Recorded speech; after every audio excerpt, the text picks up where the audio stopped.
এখন বিদ্যালয়ৰ প্ৰধান শিক্ষকক উভতি ধৰিলে একে বিদ্যালয়ৰে তিনিগৰাকীকৈ সহ শিক্ষকে। শিক্ষক তিনিজনৰ বিৰুদ্ধে খোদ প্ৰধান শিক্ষকগৰাকীয়ে উত্থাপন কৰিছিল মধ্যাহ্ন ভোজনৰ টকাৰ ভাগ বিচৰা বুলি গুৰুতৰ অভিযোগ। নগৰবেৰাৰ ২ নং পলাহৰতাৰী এমই স্কুলৰ তিনি শিক্ষক ক্ৰমে আব্দুল মতলেব মণ্ডল, নাছিৰ উদ্দিন আৰু আব্দুল কাদেৰৰ বিৰুদ্ধে প্ৰধান শিক্ষক মেছেৰ আলীয়ে উত্থাপন কৰিছিল এনে গুৰুতৰ অভিযোগ।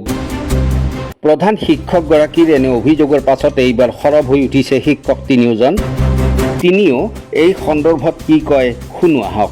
মোৰ নাম নাছিৰ উদ্দিন, সহকাৰী শিক্ষক ২ নং পলাহৰতাৰী এমই স্কুল। আমাৰ ২ নং পলাহৰতাৰী এমই স্কুলৰ প্ৰধান শিক্ষক মেছেৰ আলী চাহাবে আমাৰ সহকাৰী শিক্ষকসকলৰ বিৰুদ্ধে যিখিনি কথা কৈছে, মিড ডে মিলৰ কথা কৈছে যে আমি বোলে মিড ডে মিলৰ ভাগ বিতাৰি থাকোঁ।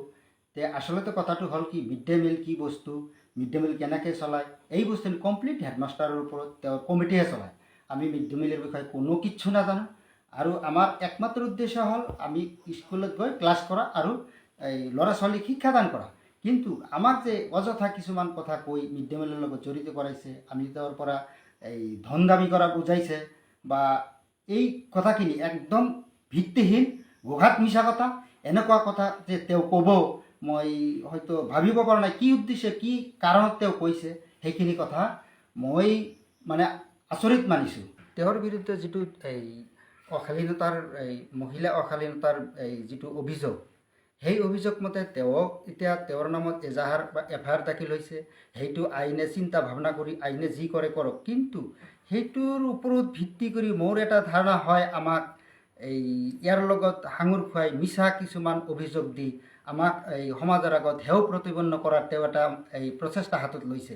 মোৰ নামো ইয়াৰ লগত সাঙুৰ খাইছে। বাকী মোৰ লগত আৰু আছে 2জন সহকাৰী শিক্ষক।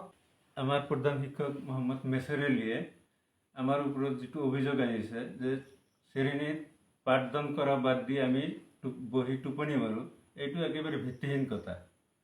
কাৰণ তেখেত আজি হিংসামূলকভাৱে আমাক এই কথাটো এলজাম দিছে। ইয়াৰ লগতে তেখেতে মিড ডে মিলৰ যিটো কথা কৈছে আমাক, এই কথাটো ভিত্তিহীন। কাৰণ সি জীৱনত কোনোদিন MC মাতি পোৱা নাই, আমি দেখাই পোৱা নাই বিদ্যালয়ত MC যে মাতে। গতিকে মই এইবিলাক কথা মানি লওঁ আৰু সি যিটো অভিযোগ দিছে সেইটো মই কেতিয়াও বিশ্বাস নকৰোঁ। 2 নং পলাহৰতাৰী এমই স্কুলৰ হেডমাষ্টাৰ মোহাম্মদ মেছেৰ আলীয়ে মোৰ নাম আব্দুল কাদিৰ মোৰ বিৰুদ্ধে যিটো আসলে এলজাম দিছে এটা সম্পূৰ্ণ ভিত্তিহীন। মোৰ নাম আব্দুল কাদিৰ, সহকাৰী শিক্ষক। আৰু মিড ডে মিলৰ পইচাৰ আমি যে ভাগ খোজা যিটো আসলে আমাৰ বিৰুদ্ধে অভিযোগ দিছে সেইটো কমপ্লিটলি ভিত্তিহীন। আৰু সেইটো কমিটিৰ লগত সি কেনেকৈ পৰিচালনা কৰে নকৰে সেইটো সি জানে।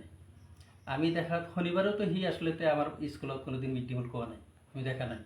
গতিকে আৰু আমাক ভাগ কেনেকৈ দিব, আৰু ইটো যদি সি প্ৰুফ দিব পাৰে তেনেহ'লে যিখিনি শাস্তি হয় আমি শাস্তিখিনি মানি লওঁ। এই কথাখিনি আচলতে যিটো আচলতে তেওঁৰ বিৰুদ্ধে আচলতে ধৰ্ষণৰ কেছ হৈছে, এই কেছৰ ওপৰত ভিত্তি কৰি আমাৰ ওপৰত আশেষমূলক হিচাপে, হিংসামূলক হিচাপে আমাৰ এই নামখন সাঙুৰি লৈছে। আব্দুল মতলেব মণ্ডল, হয়, মই সেই স্কুলৰ সহকাৰী শিক্ষক। হয়, আমাক তিনিজনে সাঙুৰিছে।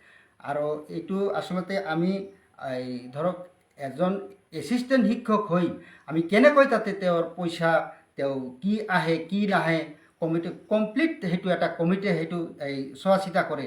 আৰু এছিষ্টেণ্টৰ কাম আচলতে মিড ডে মিল হওক বা স্কুলৰ আন্তঃগাঁথনি যিকোনো ক্ষেত্ৰত হওক, এছিষ্টেণ্টৰ এইটো দায়িত্বও নহয়, কৰ্তব্যও নহয়। এছিষ্টেণ্টৰ মাত্ৰ এটা কাম তেওঁলোকৰ ল'ৰা ছোৱালীক পাঠদান দিয়ে, আমি সেইটো কামতে ব্যস্ত থাকোঁ। এতিয়া তেওঁৰ ওপৰত অহা অভিযোগৰ ভিত্তিত আক্ৰোশমূলকভাৱে আমাৰ নামখিনি তেওঁ সাঙুৰ খুৱাইছে। তেওঁ যে হয়তো কৈছে যে মোৰ কোনো দোষ নাই, এই আইনে কিবা কৈছে, কিন্তু আচলতে আমি গাঁওখনত এনে ৰাইজৰ মুখত তথ্য প্ৰমাণ দিব নোৱাৰিম, কিন্তু ৰাইজৰ মুখত তেওঁ যে একজন নাৰী কেলেংকাৰী একজন মানুহ, আপুনিও যদি সমাজৰ মাজত যদি আপুনি কথাখিনি জাজ কৰিব বিচাৰে নিশ্চয় আপুনিও পাব। এইখিনি কথা ধৰক সৰ্বজন ব্যথিত। মেছেৰ আলী যে ধৰক খালি আমি বা এই মহিলাজনী যে কৈছে সেইটো নহয়, আপুনি যদি গাঁওখনত ঘূৰি চায় তেওঁৰ বিৰুদ্ধে এনেকুৱা বহুতো অভিযোগ দিব। আচলতে তেওঁ যেনেকুৱা ধোৱা তুলসীৰ পাত সজাইছে, কিন্তু আচলতে তেওঁ সেনেকুৱা নহয়। তেওঁৰ বিৰুদ্ধে এনেকুৱা সামাজিকভাৱে আৰু বহুতো ৰাইজৰ অভিযোগ বহুতো আছে, কিন্তু সেনেকৈ স্কোপ হোৱা নাই। তেনেকুৱা পৰিৱেশ গঢ়ি উঠা নাই, যাৰ কাৰণে তেওঁ পোহৰলৈ অহা নাই।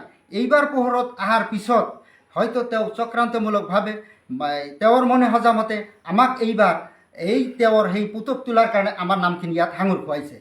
আৰু এটা অভিযোগ আনিছে, এইবাৰৰ কেছত বোলে আমি তাৰ পৰা পইচা খুজিছিলোঁ, এইটো ৰেকৰ্ড বোলে নগৰবাদ থানাত আছে, কিন্তু এইটো ভিত্তিহীন। ই যদি প্ৰুফ দিব নোৱাৰে তেনেহ'লে তাৰ বিৰুদ্ধে আইনী ব্যৱস্থা ল'ম আমি। আৰু এজন মানুহ আমাৰ লগতে সাঙুৰি লৈছে, তেখেত আচলতে আমাৰ এই বিদ্যালয়খনৰ শিক্ষক নহয়, মকতুল হুছেইন। মকতুল হুছেইনকো 2 নং পলাহাট্টিৰ এম ই স্কুলত সাঙুৰি লৈছে।